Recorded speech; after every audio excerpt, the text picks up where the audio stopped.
Yes, we might just be 10 games into the current Premier League season, but Mikel Arteta and his Arsenal side are slowly but surely losing grounds on other title contenders. Yes, the Gunners went away to St. James Park and they lost 1-0, courtesy of that 12-minute header from the Magpies striker, Alexander Isak.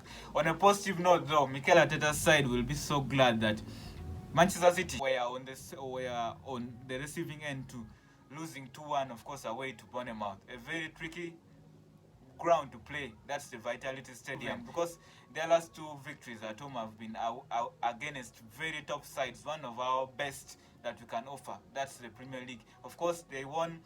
They beat Arsenal 2-0 2 weeks ago, and then today again they have put another statement performance, another statement victory for Andoni Areola's side.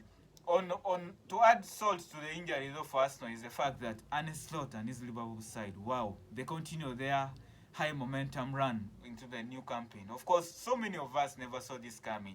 Absolutely, I'm one of them. The fact that we all thought this is a transition period, because like I emphasized in the last video, Arne Slot came into Liverpool to fill in a very big shoe. Jurgen Klopp, that's not an easy shoe to fill, but it seems like he's just enjoying the run. 25 points from their opening 10 games of this campaign. If they continue like this, yes, they will be right there come May, competing with Arsenal and Manchester City. Hopefully, we have three teams competing for the same title. That will bring us very good entertainment. And for us neutrals, we can't ask for more. So hopefully, we can have Arsenal, Liverpool, and Manchester City competing for the Premier League title. Of course, the other teams will be there doing their part in terms of spoiling the parties, and we hope for the best, actually. So what's the problem with Mikel Arteta and his side? Yeah, for all those who watched the game today, you will absolutely see that Arsenal looks so fragile. It's absolutely very, very vital for Mikel Arteta to go and do his homework and look for ways of how he can fix his team, especially when they continue to miss their captain, Martin Odeegard, who is actually the best creator in the team, alongside maybe Bukayo Saka. Two of these players are absolutely, we don't need to do any side. They're absolutely the key components of Mikel Arteta's team. And we can look at in terms of the last few weeks when Bukayo Saka wasn't there, and now he's back and Martin Odeegard is still not there.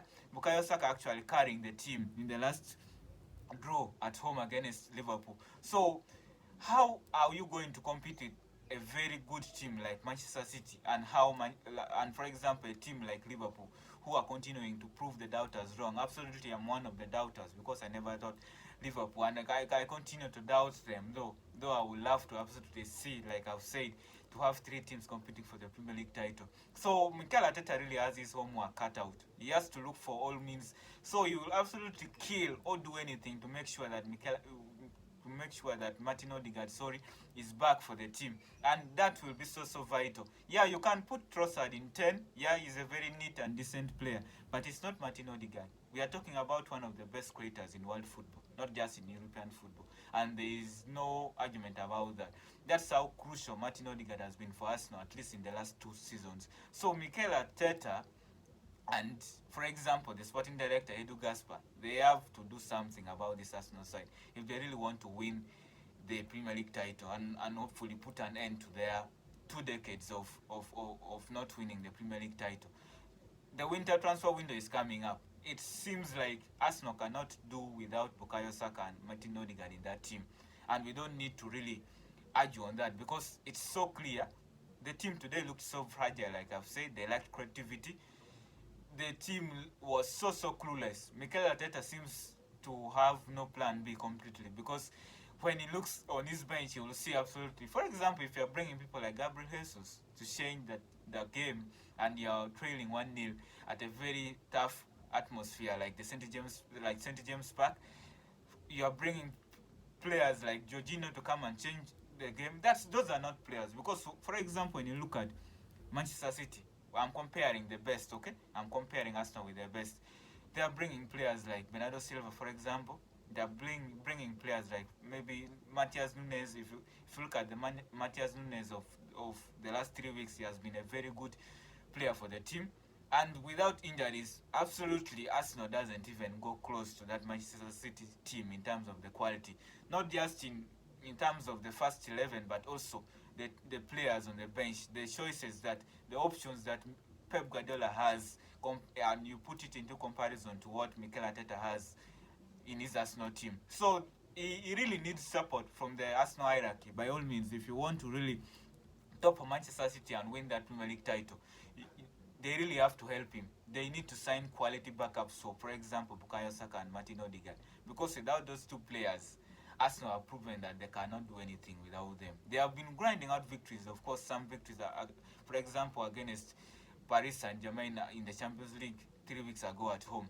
Without Martin Odeegard, they won, but still they had Saka on that day. So it seems like if I pick away Bukayo Saka on one hand and I pick Martin Odeegard on the other hand for Arsenal, it's a dead team. So it's up to them to really, if you want to be the Premier League champions, you have to show your ambition, not just on the pitch but also in the market. And the summer transfer window was surprisingly so quiet for the Gunners, and for so many who expected maybe they will go and shop, for example, a typical number 9 to at least give competition to Kai Havertz. Make no mistake, Kai Havertz has been a very brilliant servant to the team, but there is a level you reach, because when you look at Manchester City, they have Erling Haaland. What do you expect from him? A minimum of 25 goals in a season. You look at Liverpool with Mo Salah. What do you expect from him? A minimum of 25 goals in a season. Those are the qualities of the team you are competing with. So how are you going to catch up with such teams if on your bench you have options like Gabriel Jesus you are bringing to change a game? And he's absolutely, I really respect the player though, but that's the level where we have reached, where like options like Gabriel Jesus doesn't really necessarily push us now to that level of Manchester City and Liverpool in terms of the qualities that they have in that